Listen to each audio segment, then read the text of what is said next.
Hey, what is up guys? This is Nishi from MST.TV here, back with another Market Watch episode. Today we're going over some meta-relevant cards that are currently trending on the market. Some of these things are things that we're seeing still in the aftermath of YCS Anaheim, but a bunch of other things are the results from meta trends over in the OCG. Now over there, of course they have a different ban list, but a lot of the time things that we do see over there translate here to the TCG as well, with multiple dragon decks in Blue Eyes and Dragon Rulers looking like they will have the potential to be top tier in 2025. They're making a noticeable impact on our market here as well. Let's get started.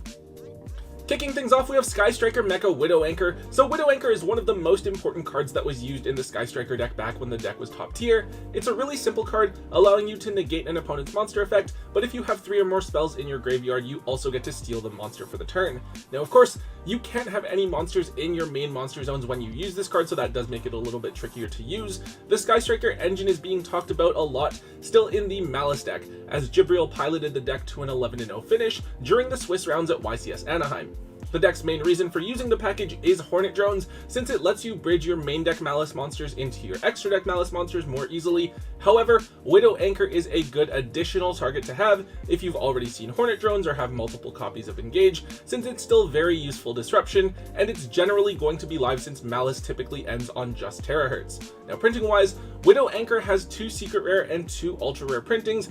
After the card got an ultra reprint in Magnificent Mavens, it had gotten pretty cheap, but we are now seeing all printings trending back upwards. We have secrets coming in at just under $20 and the ultras around $7 as well, though at the time I'm making this video there are very few quantities of all printings on TCG Player. I do think that Widow Anchor is going to be one of the nostalgia cards printed in Quarter Century Stampede, since I'm sure that players would have voted for it and they already put Engage in the first one. So with this card, I would pick up a single copy for yourself to use if you are planning on trying the Sky Striker variant of Malice, but you'll probably want to move the rest of your extra copies before the reprint drops. On to the next one, I want to talk briefly about Ultimate Slayer. So Ultimate Slayer is at the moment widely considered to be one of the best side deck cards in the game. It's a way to deal with Ryzeal Detonator, and the fact that you can send Mereologic Aggregator to the graveyard to negate another card is some pretty amazing value. That said, this is a trend that we saw in the OCG a few months back, so it's something that a lot of players have already noticed. I believe we talked about the QCR and Starlight printings of Ultimate Slayer a couple of months ago. Now, however, I want to touch quickly on the cheaper printings of the card. Specifically, the card was reprinted in Rarity Collection 2, so it has all of the different rarities available. Typically with Rarity Collection cards, unless it's a staple like Ash Blossom, Impermanence, or Talents, the lower end printings get treated basically as bulk and don't end up costing more than 50 cents or so. However, Ultimate Slayer has gotten popular enough as a side deck option that we are seeing even those lower end printings trending upwards, as this is a card that you will generally side deck at 3. Because of this, the Supers and Ultras from Rarity Collection 2 are actually up to $2 each, and the Secrets from Rarity 2 are $4 each. I definitely feel like this is worth noting, since I'm pretty sure everyone just threw these into the holo bulk before. They're now definitely worth digging up and trying to offload for some value while you can. I do want to take a second to remind all of you to check out our website, MSTmerch.com. Now over at MSTmerch.com, we have everything that you will need to optimize your Yu-Gi-Oh tournament experience. We have the basics with white, black, pink, and our new purple matted sleeves, which are my personal favorites, as well as smooth and matted sleeves to double sleeve your valuable cards and sleeves with for tournament play. But we also have some other items that you can really use to customize your collection. We have amazing foil sleeves, including some with the MST.TV logo, and dividers and subdividers so that you can keep your collection perfectly organized and easily accessible. Regardless of if you're a competitive or casual player, I'm certain that you'll find something that you will enjoy over at MSTmerch.com. Now here's one of my personal favorite cards in this game's history. It's Dusto Emerald. This card is a generic rank 4 Xyz monster that played a pretty big role in this game's history. It allows you to detach material from it to shuffle 3 monsters from your graveyard back into the deck and then draw a card. It does have another effect where you can special summon a normal monster from your graveyard, but it's the first effect that made this card relevant back in Zodiac format and ultimately ended up with the card getting banned. At the moment, this card is a tech card being used by Ryzeal. It isn't used in all builds, and I think it sometimes is viewed as a bit redundant next to Cross, but if your opponent manages to stop Duo Drive and you don't have Cross access, you need a way to dig for cards. Emerald might be a good alternative. With Emerald, it actually has a ton of reprints, more than I thought initially, so a bunch of them are pretty cheap. This card was a gold rare in Infinite Gold, it was an ultra in Dual Overload, and you should also be able to get it from that 2-player starter set that came out last year as well. You should be able to find a copy for only 50 cents. However, it's the 2 high-end printings that are quite expensive. The DT version was as low as $20 earlier this year. It's done nothing but climb up since yugioh got popular, and it's currently $55 cheapest on TCG Player. The other notable printing is what's considered the original printing here in the TCG. It's the secret rare from Hidden Arsenal 7 that used to be around $6 but is now up to $14 to $15. Both versions have quite low listings available on TCG Player, but we are actually starting to see some copies actually moving rather than people just pulling their listings. It is also used in some Time Wizard formats that might be getting popular in the future, which is definitely something you should keep in mind if you are trying to decide what rarity of the card you'd like to pick up. The next card we're looking at is Chaos Angel. At one point, I think a year or two ago, this card was really popular and in demand, I believe because of Labyrinth. This card is a bit different because it allows you to treat a light or dark monster as a tuner in order to make it. So you don't technically need a tuner to go into this card, you could just use a combination of light and dark monsters to summon it. Now on summon, this card banishes any card on the field, and then it also gets some sort of protection based on the materials that were used to make it. With all of the fire decks that were running around in the past year, Chaos Angel probably hasn't been as meta relevant as it could have been, but it's looking like this card will be even stronger going into 2025. Two of the most popular engines in the game at the moment are Fiendsmith and Bestials, and they make use of light and dark monsters. The levels of the monsters actually line up pretty well to where you should be able to get a level 6 and level 4 on the board really easily to go into Chaos Angel. That said, Chaos Angel doesn't actually have very many printings. It was a secret rare in Cyberstorm Access, and then it got an OTS Ultimate Rare printing, then its one reprint was in the 2024 tins. Now after the tins dropped, Chaos Angel was down at around $15 to $20, and it stayed there for a while. However, I think that the tins were definitely short-lived, as players probably stopped opening them altogether when they found out that Bonanza was reprinting cards like Wanted, Diabellstar, Bonfire, and SP.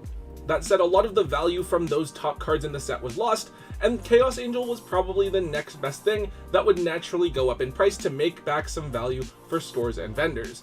At the moment, the Ulti printing is at $40, while either secret rare printing is going to cost you around $25, though prices do really quickly go up to $30 after not very many listings. This is definitely another card you will want to keep an eye on over the next couple of months, but definitely be wary of the card being included in the Quarter Century Stampede as well.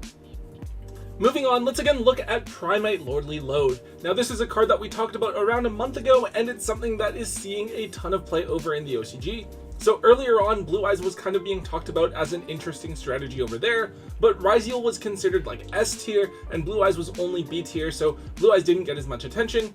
However, after looking at some OCG results recently that have been floating around on Facebook and such, it seems that Blue Eyes is performing as a top tier strategy and is enough to almost be on par with yugioh.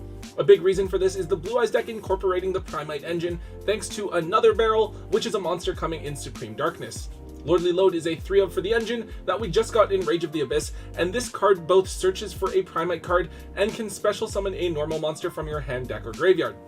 The Blue Eyes cards themselves do some really cool things, and the Primite cards really just elevate the deck to a whole new level, granting them more consistency, power, and additional interactions. Now that said, the emergence of Blue Eyes in the OCG has directly resulted in Load's increase in price here in the TCG.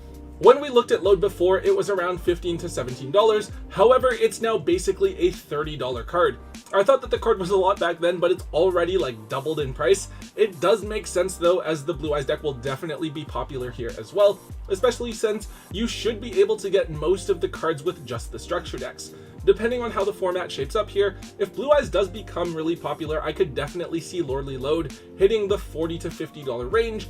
This card shouldn't be reprinted until next year's tins, so if you do want to play Blue Eyes on release, I would make sure that you pick up your playset of this card now. A couple of interesting things here. The first is Red Eyes Black Full Metal Dragon. This is another card that just came out in Rage of the Abyss, and I think it's probably the best ultra rare in the set. This card and the other Metal Morph cards all seem pretty underwhelming when you first read them, but Full Metal Dragon is pretty good. It's an Omni-Negate that also burns your opponent, and when it's equipped with Max Metal Morph, your opponent can't destroy or target it with monsters or spell cards. On its own, the card isn't great, but I think the Bestial cards do make this card a lot more viable. However, I think it's the Dragon Rulers being mixed with the Dragon Link deck where this card will actually shine. This deck is able to abuse Black Metal Dragon and resolve its search effect multiple times by summoning it back and then linking it off, and Full Metal Dragon is one of the cards that you can search for and establish an end board with. Dragons are historically very strong and popular. I would expect some Dragon Ruler variant to be a top tier contender once Alliance Insight drops early on in 2025. Now, Full Metal Dragon isn't a particularly expensive card, but then again, none of the Ultras in Rage of the Abyss were really worth all that much. Full Metal Dragon actually came out at the top of the set in terms of Ultras being $1 or $2, and it's actually stuck around, now sitting between $3 and $4 each. By the time that Alliance Insight does come out here in the TCG, I could definitely see this card being pretty difficult to find and costing around $10 per copy, so if you do want to play Dragons next year, this is something that I would consider picking up while it's still rather cheap. And finally, the last card I want to talk about is Stream Dragon Ruler of Droplets. So this card is of course the Baby Water Dragon Ruler. I was really surprised to see this one being so expensive. Of course, we all know about the Dragon Ruler support coming in Alliance Insight, and all of the babies were in the nostalgia pool of the Quarter Century Bonanza set. However, with the pool being 200 cards, all of them are actually quite difficult to pull, even the Platinums. However, the strange thing is that Stream here is actually moving upwards, but the price we're looking at is for the original common from Lord of the Tachyon Galaxy. The other one is Reactin, which is the Baby Earth Ruler. Those are up a bit as well. What happened is actually kind of funny, right? Looking at each of the babies, the Wind Baby Dragon Ruler was a super rare in Mystic Fighters, back when Tempest was first reprinted with the Dragon Maid support, and then Blaster and the Baby Fire Ruler were in the Fire King structure deck as commons. However, with both Stream and Reactin, they only have 3 different versions available, the 2 printings in Bonanza, and then the commons. So theoretically, Stream and Reactin are actually a lot harder to find copies of than the others, although they're probably each equally as useful in the deck itself. The result is that common Stream is actually around $7 to $8, while common Reactins are $4 to $5, while Burner and Lightning are under $1 each. This is definitely weird to see since Platinum Stream is only $8 or $9, so I feel like you would rather just buy those, unless you don't like the rarity or you want everything in its original printing, then sure. But yeah, super weird to see a card like this at such a high price point when it's literally just a common and it just got reprinted. This is definitely something you guys should try to offload if you can find anyone looking to buy into them. Alright guys, that is all we have for today's episode. Definitely a ton of interesting stuff that's happening with all of the reveals from Alliance Insight that are coming out in the OCG. We should have a ton more coming out over the course of the next few weeks. And then of course we do have that OCG ban list that's going to be coming out right at the end of December. And that should tell us a lot about what changes are going to be happening there, but also affecting the market over here as well. Anyways guys, if you did enjoy today's Market Watch, please make sure you let me know by hitting that thumbs up button. Make sure you leave a comment in the comment section down below. Hit subscribe if you haven't already, and until next time guys, don't forget to hold on to your MST.TV.